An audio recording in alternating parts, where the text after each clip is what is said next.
How are you today, Ellis? Are you having a nice day? What do you think of it here? You got Weezer over there? And Big Bird? What happened to Big Bird? Did Big Bird take off? Is he just gone or what?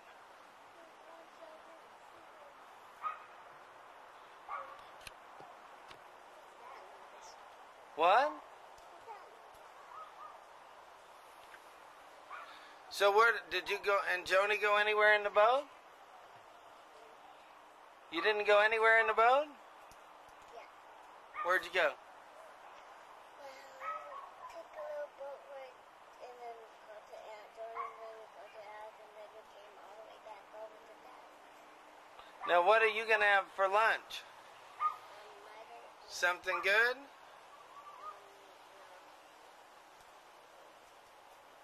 no. Isn't this a pretty day? I just don't know. Well, it depends on what you want to have, I guess.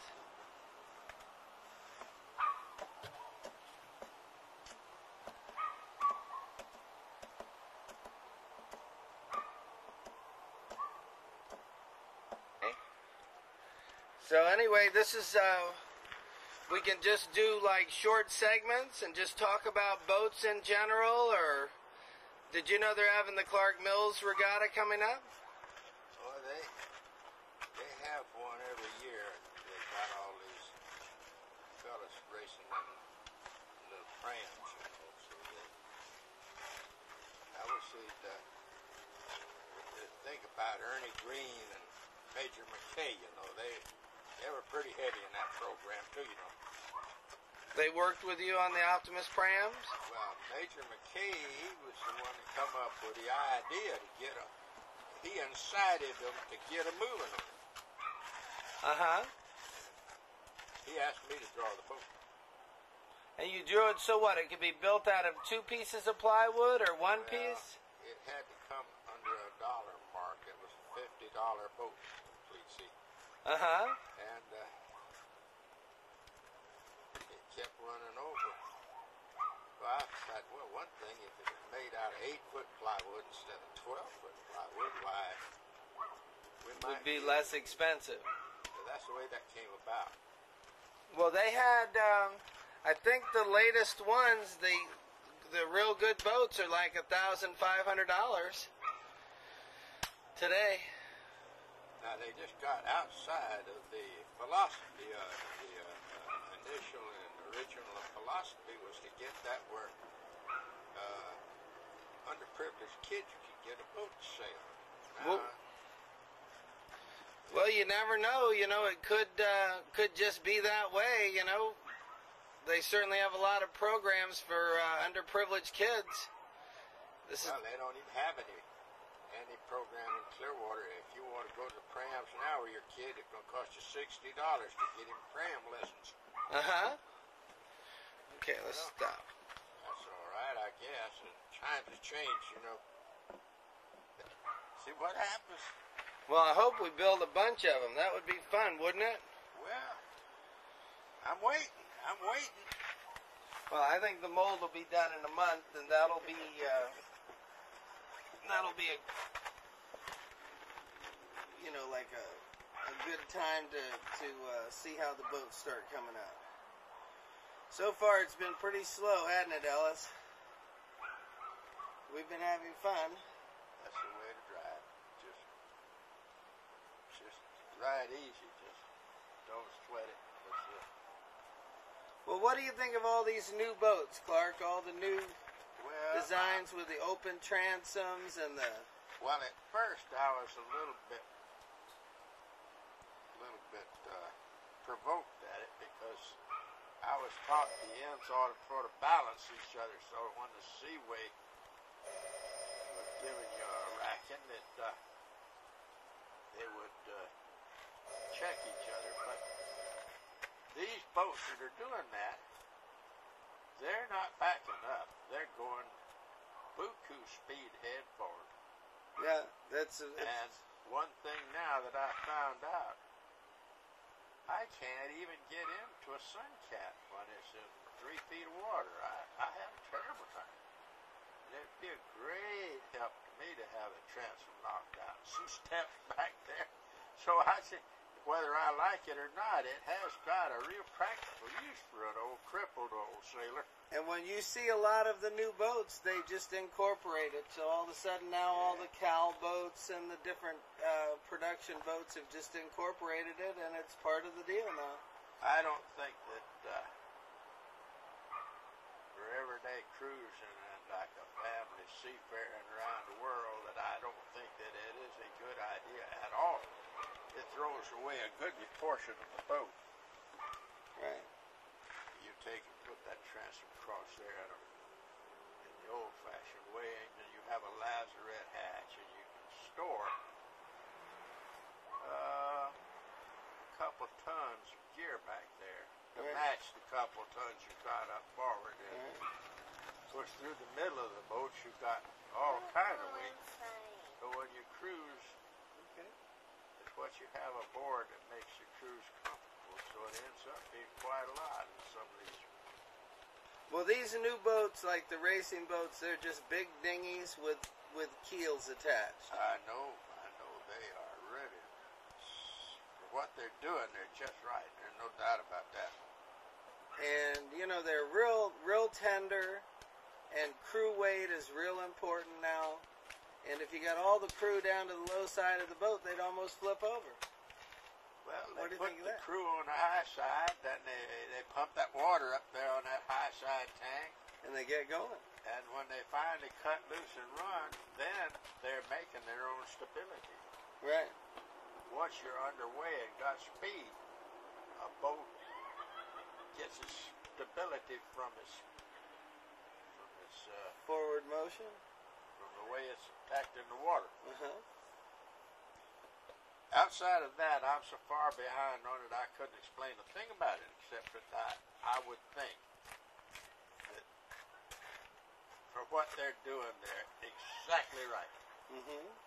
Yeah, Couldn't be better. and it just keeps getting better and better. You know, it's Right. you have to admire the fringe element that's Right. out there, you know, blazing new paths. The Well, sails, to hear them describe how they're making the sails now, it's amazing. They- I know they just got so many new ways to do things, but some of them are a solid step forward, and some of them have not proved themselves over. Their track record is too brief to know whether it's viable, you know. Right. Now, like that race over in England there a few seasons ago. Fastnet. Fastnet racing. They thought they had the greatest bunch of boats in the world. They was all going over there to kick each other to pieces, you know. Right. Well, they got to pieces all right, but the wind blew them to pieces. And some of these boats that were so tall and had 4 sets of spreaders and all those huge headsails and all that and everything, they just didn't do well at all. They just were not seafaring boats. So when it got down to He-Man Blow in the English Channel, some old fisherman's schooner would have been better. Mm-hmm. Well, that's, you know, they plan them so that they're just marginal. You know what they use. Right, they're minimum weight for maximum performance in a real the most weather that they can handle, you know, every day on. It's like the powerboat people. They're out there with these. The jet skis. Well, the jet ski, that's something else. I don't even talk about them. I hate them with a purple passion. They just shake the wind out of my sail. Anyhow, a fellow buys a powerboat. They sell him a boat, and oh yeah, it can go 28 miles an hour.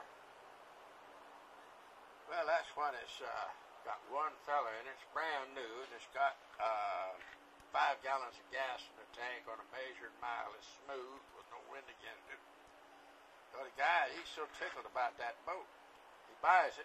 Every time he comes down to the slip where he keeps the boat, got an armload of stuff he will put on the boat. Make it nice. And it won't be long before he'll be up to the shop wanting to know if you'll come down and look at his motor. It just don't seem to be running as fast as it used to. There's nothing wrong with the motor. He's just maybe a couple thousand pounds overweight for what the boat will run well. Right.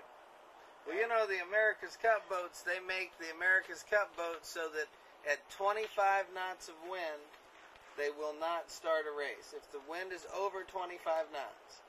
So they consider it's a big disaster if the wind comes up to like 30, 40 knots. They have all kinds of gear broken, and they talk about, you know, what a terrible day it was, and, you know, if it blows just a little bit more than it's supposed to.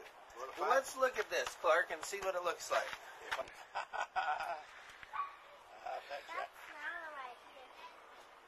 Alice, did you know that? Did you know that your daddy's Katharine Hepburn? That I have hours and hours of video? I have Ellis eating, Ellis in Alaska,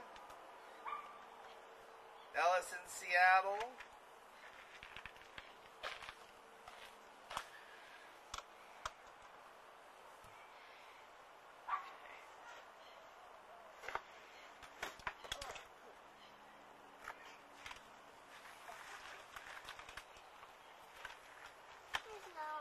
So, Clark, tell me about some of the old characters like Mr. Kamensky. Was he a good sailor? Oh, yes. He was. But he didn't. He'd evolved some idea that he was sure was going to revolutionize the world. And sometimes it was pretty clever, and sometimes it didn't work, you know. He had this really nice 20-footer. That's what they raced in. They were all sort of similar, and yet they were all different. No two people ever built one alike, and they weren't measured for rules or anything. It was just 20 feet long. Yeah, just put all the sail in there you wanted. But it was you 20. Capsized, you was out. That's all. Did it have to be 20 feet? No, there were some that were 18, and there were some that were 23. It was just around 20 feet. Yeah, well, nobody cared about rules. They just got out there and drove them, you know. Well, you know, one of the funny things that they're doing now is they're racing 40-footers. Yeah. And no rules. Yeah. If you're near 40 feet, if you're out there racing, first one to finish finishes first. That's it. Second, third. That's just all. And the rule doesn't count. You're a member of the 40-Footers Association. You're able to race. Well, you know, you can learn to hate a nitpicker. And they're going to beat any rule. I know. That's right. And there's that about. The more rules you get, the more nitpickers you got in the fleet. And that sort of takes a lot of fun out of it. Sure does. And those old guys had more fun with those old boats than they've ever had with any class boat since.